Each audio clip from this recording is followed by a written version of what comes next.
Nous sommes dans les installations de l'ONATRA, plus précisément au port de Kinshasa, pour assister au départ du convoi Lubero à destination de Kisangani. Mesdames et messieurs, bienvenue dans votre magazine Écho du portefeuille. Écho du portefeuille. Capitaliser et rentabiliser le potentiel de l'ONATRA SA, c'est l'essence des actions qui ont fait l'objet de la visite du ministre du portefeuille, Jean-Lucien Boussa, qui s'évertue à concrétiser la vision du gouvernement, celle de faire des entreprises du portefeuille de l'État l'autoroute du développement économique en impulsant toutes les actions qui doivent contribuer à la relance de la production. Suivez. La relance du trafic fluvial Kinshasa-Kisangani et la reprise du trafic ferroviaire Kinshasa-Matadi par l'ONATRA sont un thermomètre de l'économie nationale. Le ministre du portefeuille Jean-Lucien Boussa Tomba, qui a reçu du président de la République la mission de remettre les entreprises du portefeuille de l'État au cœur de l'économie nationale, en mesure l'incidence au point de faire personnellement le déplacement pour cette cérémonie officielle de lancement. Aux côtés du directeur général de l'ONATRA, Martin Loukoussa, le ministre du portefeuille, a assisté à l'arrivée de 500 tonnes de sacs de ciment par le train et au départ de 2000 tonnes de marchandises vers Kisangani. Oui, comme vous savez, le gouvernement est déterminé à pouvoir faire du portefeuille le boulevard du développement économique de la République démocratique du Congo. Et ceci n'est pas possible si, on n'arrêtait pas la dégradation de l'outil de production, 2, qu'on ne modernisait pas cet outil de production. 3, qu'on n'étendait pas, en termes d'expansion, les activités de production. Et donc ici, nous sommes dans un cas de figure où nous assistons à la réalisation des actions concrètes en termes de relance de la production, ce qui est le cheval de bataille du gouvernement de la République. Nous venions de voir avec vous l'arrivée du premier train depuis une année et demie, qui a fait Kinshasa-Matadi, Kinshasa, transportant au retour près de 500 tonnes de ciment, n'est-ce pas, à un coût très bas par rapport au coût de transport par véhicule, je veux dire. Nous venons ici aussi assister au départ d'un grand bateau qui transporte 2002 tonnes de marchandises. Qu'est-ce que ça veut dire finalement sur le plan économique? Le DG l'a dit, c'est que nous sommes en train d'assister à la fluidité, à l'amélioration de la fluidité du commerce à l'intérieur de la République démocratique du Congo. Ce qui parle de l'intégration économique nationale, mais c'est aussi et surtout le transport. Dès lors qu'on peut prendre les marchandises de Kinshasa vers Kisangani et chemin faisant au retour, on transporte des produits vivriers de première nécessité et autres pour l'exportation qui arrive à Kin, dans les prix les meilleurs, on réduit du coût de choses. On réduit le coût de production, on réduit le coût à l'exportation, on réduit le coût de consommation des biens et services. Et comme vous savez, l'un des axes sur lesquels le gouvernement est en train de travailler, c'est la baisse des prix des biens de première nécessité et autres coûts de production. Et l'ONATRA est donc cet outil du gouvernement qui doit être au cœur de cette action-là. Par ces transports multimodaux, moi je veux dire, on vient du chemin de fer, aujourd'hui on est sur le fleuve pour le transport par bateau. Et donc là, nous sommes en train d'assister à un travail remarquable. Pourquoi? Parce que le regard que les citoyens et la plupart des décideurs ont eu des entreprises du portefeuille de l'État, et en partie de l'ONATRA, c'est que bon, c'est une entreprise vieille, c'est vrai, elle est vieille, mais elle a un patrimoine important, elle a un potentiel important qu'il faut capitaliser, qu'il faut rentabiliser. Et c'est l'essence des actions que nous venons de voir ici. C'est du concret, c'est pas de la philosophie. Une réelle intégration économique intérieure pour le développement d'une résilience nationale contre les chocs exogènes. Les entreprises du portefeuille ont un rôle majeur à jouer et le ministre du portefeuille a une dynamique à insuffler. Restons toujours à l'ONATRA SA pour son directeur général Martin Loukoussa, assurer l'acheminement de la marchandise pouvant desservir l'intérieur du pays et celui de produits agricoles et forestiers vers Kinshasa est la raison du retour de la cargaison Lubero sur le fleuve Congo. Comme vous savez, nous sommes dans les transports des pondéreux, donc on transporte les grosses tonnes de marchandises. Ça permet aux opérateurs économiques de pouvoir avoir une mobilité sûre et surtout en grande quantité une fois pour desservir l'intérieur du pays. Et en retour, nous récoltons sur la voie tout ce qu'il y a comme produits forestiers, les produits de planteurs, tout ça, le maïs, les maniocs, pour venir desservir les centres-villes. Et là, nous sommes dans le retour, ce qu'on appelle le retour du bateau sur le fleuve. Et nous allons faire un effort pour qu'il y ait une régularité afin que l'impact soit visible sur l'assiette du ménagère. Madame, comme je n'ai cessé de le dire, les infrastructures qui sont les nôtres datent d'il y a très très longtemps. Et pendant plus ou moins 50 ou 60 ans, nous n'avons pas pensé à moderniser, à renouveler l'outil de production.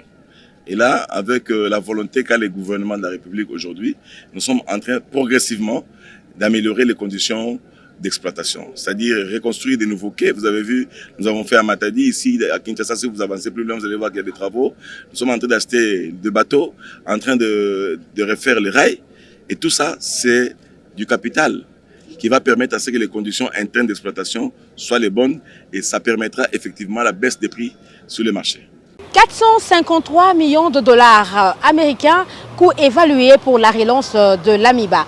Jean-Charles Okoto, président du conseil d'administration, fait savoir que cette enveloppe sera échelonnée pour 5 années et par fractionnement. Déjà, sur la première tranche de 70 millions de dollars américains, 2 millions ont été libérés voilà 6 mois. Il est au micro de David Mouteba.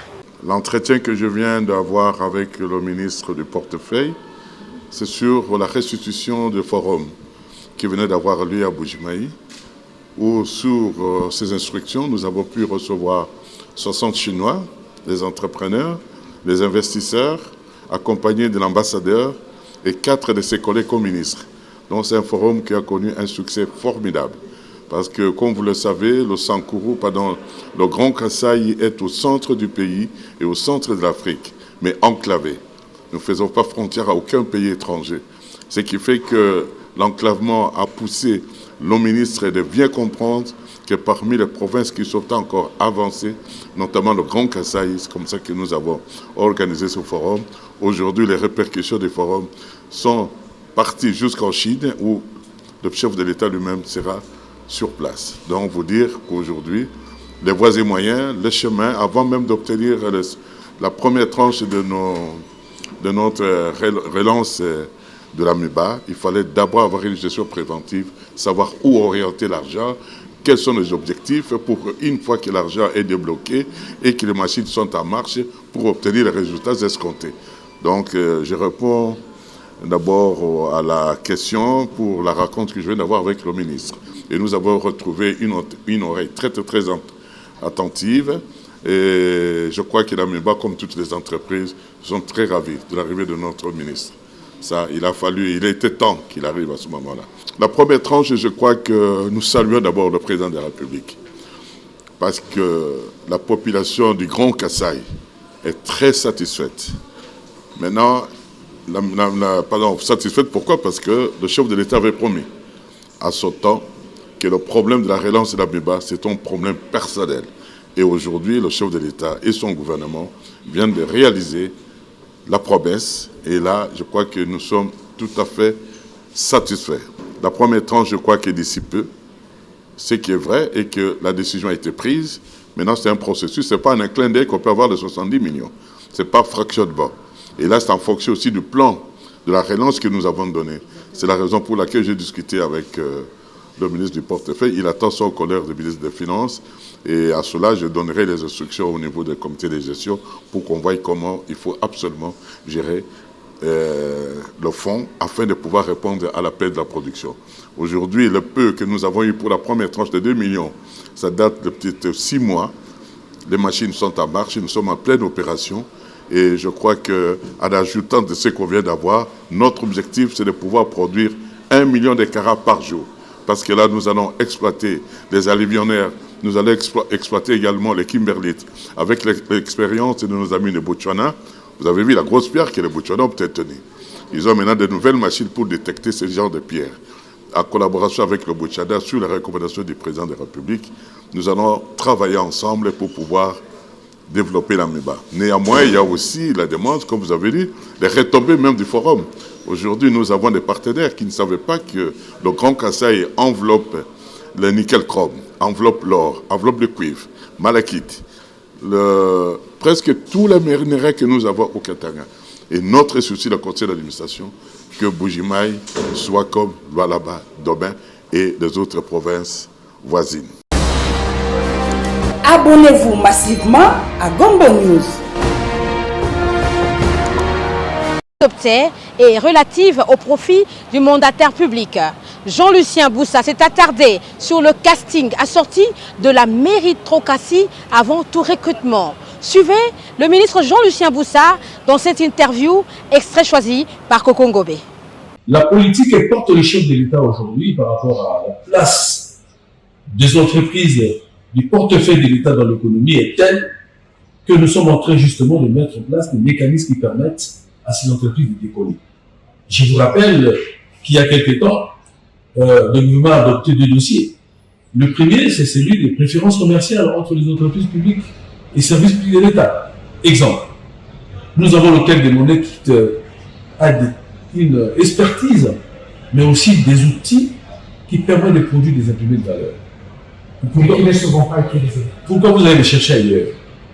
Et cette décision prise par le gouvernement de préférence commerciale, inter-entreprise, inter-service, permet justement d'aller d'abord vers l'investissement de l'État, n'est-ce pas? Vers l'outil dont détient l'État pour produire des imprimés de valeur. C'est un exemple.